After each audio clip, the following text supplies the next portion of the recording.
Well, just like that, Boise State wins their third straight conference championship.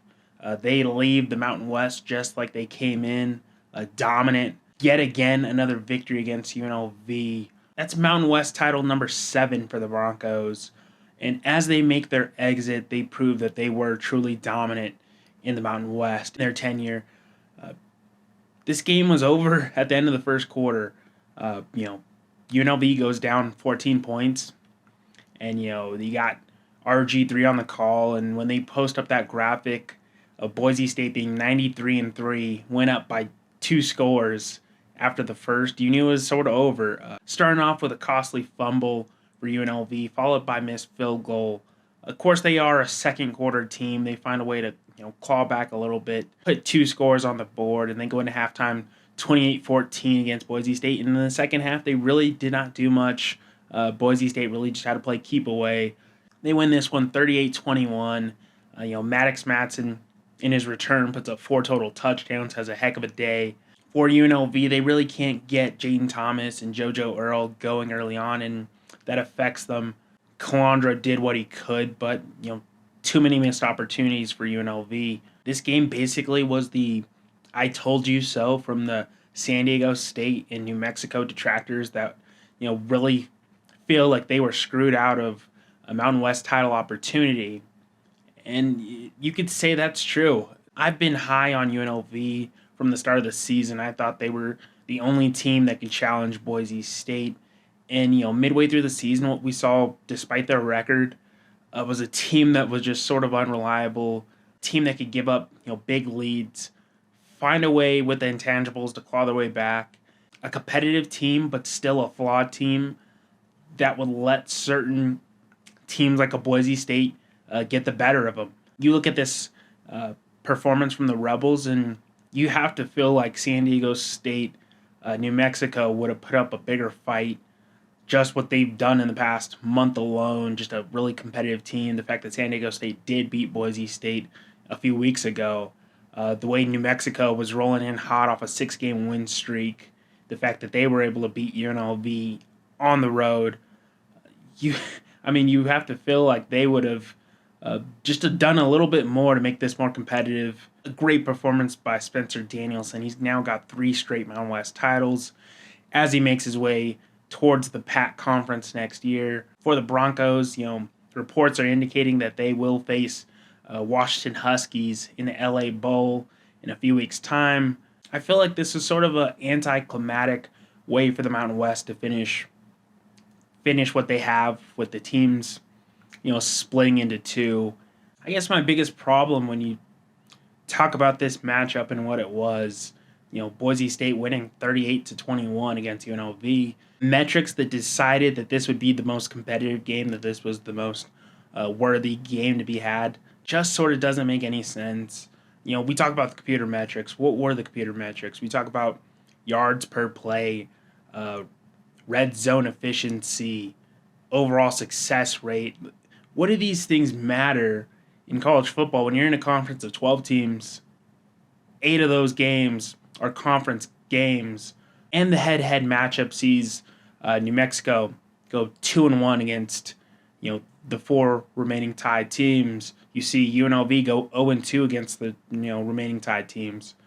San Diego State 1-1 and Boise State 2-1.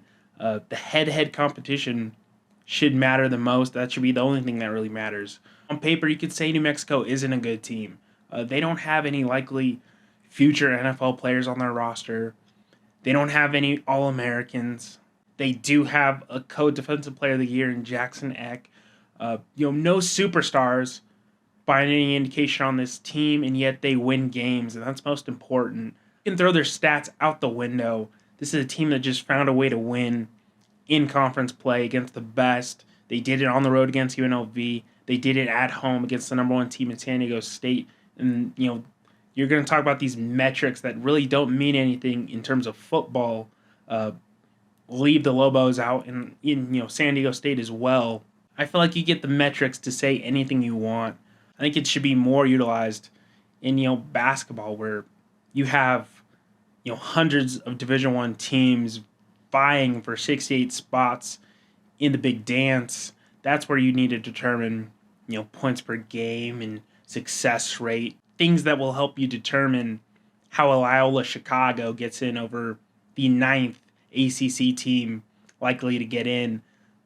With football, the only thing that matters is, winning the games in front of you. That's the thing I liked about UNLV most of the season.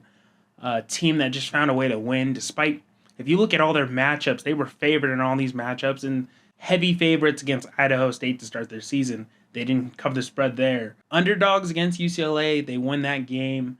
I think they cover the Miami-Ohio game. I believe they cover the Wyoming game. They don't cover the Air Force game.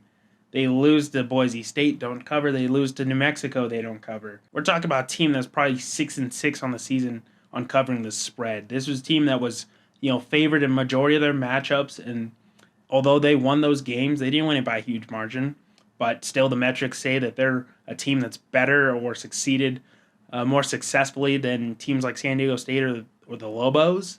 It's hard to believe. I feel like the majority of this season, I sort of down-talked San Diego State, and they were a team that just won games. Specifically, the offense never seemed to really exceed expectations and shine, but they did enough to win games.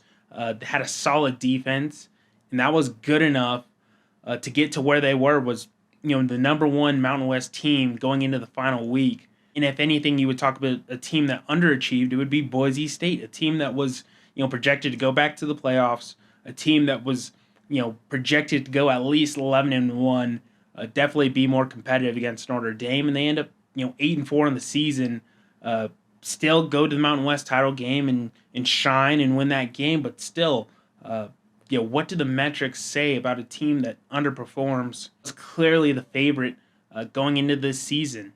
In the end, it will be Boise State proving that they are yet the best team in the Mountain West as they make their exit. For UNLV, that's another one they drop against Boise State. And you have to feel like there was a better way to do this Mountain West title game. We'll never know. We'll always have hearsay, but definitely not the best look. I'm sure a lot of people were turning their TVs off, at halftime, and this was on a nationally televised game on Fox, and they're looking at the Mountain West like this is the best you have to offer. I feel like if you would have had New Mexico in this title game, it would have made it not only competitive, but this would have felt like a little bit bad blood, like Mountain West, new Pac conference team going at it, and they would have been able to keep this rivalry going, past their departure, and I think they still will. Certainly UNLV is going to be a team you would favor to be at the top of the Mountain West in its new look going forward. Certainly not to talk bad about, this Rebels team in Dan Mullen's first year, 10-3. All indications they have the backing of the program of Las Vegas, NIL money, plenty of opportunities for them to uplift not only themselves but the Mountain West going forward. For Boise State, they're going to be, top dogs going into the Pac conference for sure. I think for Boise State, will they find that the grass is greener on the other side? I'm not so sure. As they make the move, as San Diego State, Colorado State, Utah State make the move, they're moving into what? A conference that once was something.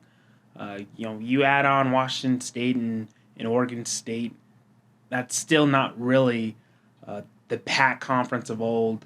You're never going to be what it was with, UCLA, USC, Oregon, Washington, along with, the Colorados, the Arizona States, the Arizonas.